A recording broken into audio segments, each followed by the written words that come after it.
As regards Edo State election, APC governorship candidates sued for alleged age falsification. In a dramatic turn of events, the All Progressive Congress candidate for the Edo State governorship race, Monday Okpebolo, found himself embroiled in a legal battle over alleged age falsification. A suit filed by the People's Democratic Party chieftain Honesty Agimbase in an Abuja magistrate court accuses Okpebolo of forgery and perjury. The case centers around discrepancies in Okpebolo's birth date across various official documents. According to the lawsuit, Okpebolo's 2023 Senate nomination form list his birth date as March 29, 1970. However, his 2024 governorship nomination form shows August 29, 1970.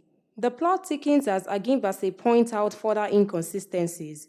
Okpebolo's West African Examination Council certificate reportedly bears the birth date August 29, 1972. Adding to the confusion, his voter card apparently states August 1, 1977. These allegations raise serious questions about Okpebolo's eligibility for the governorship race. Under Nigerian law, Section 182, subsection 1 of the Nigerian Constitution, a conviction for offenses involving dishonesty or fraud could disqualify a candidate from running for office. Stay tuned to NaijaNews TV for more updates on Edo State governorship election.